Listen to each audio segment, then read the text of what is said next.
Hi guys, I think it's pretty evident that I have a bit of a problem, maybe an obsession, when trying all things sim related. I have to admit I love unwrapping new hardware. This episode reinforces that problem with yet another sim racing wheel. The GXL Pro from GSI. A wheel for those that aren't interested in a screen and offering a wider grip to grip than many other Formula rims. A seemingly ideal rim then for VR racers, but is it all what you'd expect? Let's find out and put it through the TDSR test. The Formula rims from Fanatec are 270mm grip to grip. Asher Racing rims are 285mm, and this one is a stonking 310mm, which is actually even larger than Fanatec's McLaren GT3 rim. This figure isn't far off of the larger round rims that you commonly see, which feature 320mm grip to grip. So what does this all mean? Well, it feels a bit large for some of the smaller Formula cars, but a sweet spot for GT cars, at least in theory.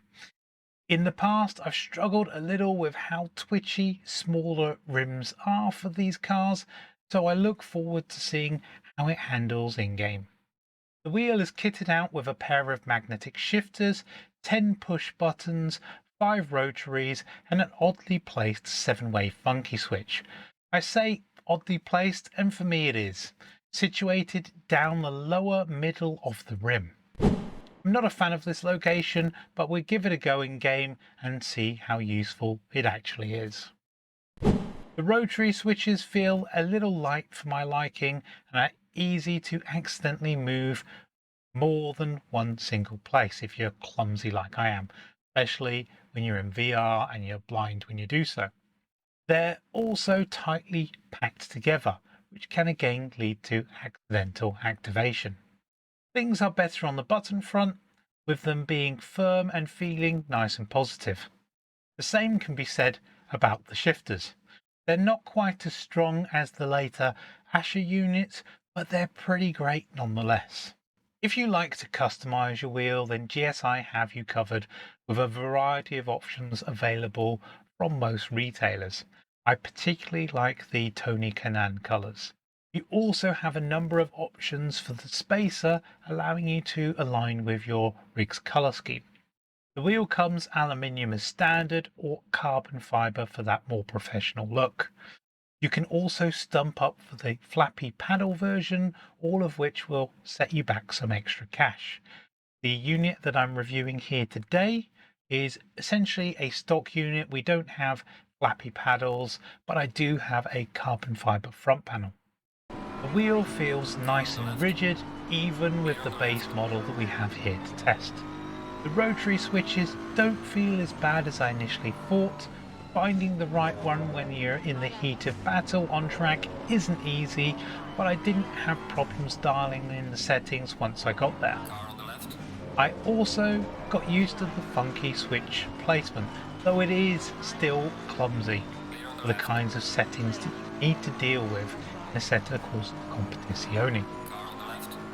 Talking of that game, cars feel certainly more at home and more stable with this larger sized rim. And despite my initial impressions, it isn't terrible for the more nimble motors like the IR04. The GXL Pro range starts at £800 or $875. So it isn't cheap by any stretch, especially when you consider that there's no wireless option. This is a USB wheel. This is a fair saving though when compared to the Formula Pro, so if you don't need a screen, you're still getting a little more value for your money. GSI have created a good wheel here. I love the form factor, which certainly feels great in tin tops. The buttons and shifters are decent, and whilst I'm no big fan of the rotaries, they work just fine. I have to play a little more to determine if I can put up with the funky switch placement, as it'll mean taking my hands off the wheel to refine some settings. I guess I'll be doing that on a long straight or two, but I'll let you know how I get on with it. This isn't a cheap wheel though, so I wish it had a few less compromises. It'd be nice to see twin funky switch layouts and less of a compromise on the rotary feel. It kind of feels like they put the funky switch in the middle of the wheel here to cater for both left and right-handed drivers, but the same occurs if you have two funky switches, and honestly that is my preference. Since I picked up this wheel, GSI have launched the X29. It's 20mm smaller grip to grip, features the same button count, twin funky switches and 3 rotaries. It'll be interesting to give it a go later in the year, and it's currently in the pre-order stage. This new wheel is GSI's entry level, so it should be a fair chunk cheaper than the GXL. Having said that, I managed to pick up this GXL wheel for considerably less than the retail value second hand, so you still have that as an option to try and drive that price down. I like the GXL Pro, and I'm sure most owners won't be disappointed. This wheel will be going into my wheel rotations for a while, so we'll see how it does as a dedicated GT3 wheel. The price point and compromises don't thrill me though, so I'm on the fence on whether this part becomes a permanent member of my wheel collection. Time will tell on that front.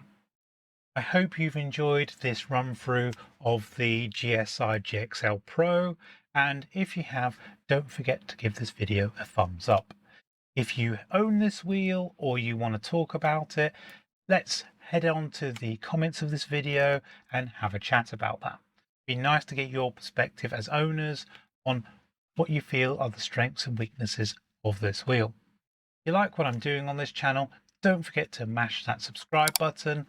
Your support is always greatly appreciated. And that's it from me today, guys. I'm going to go and put this wheel back on my rig and go do some racing. So goodbye for now.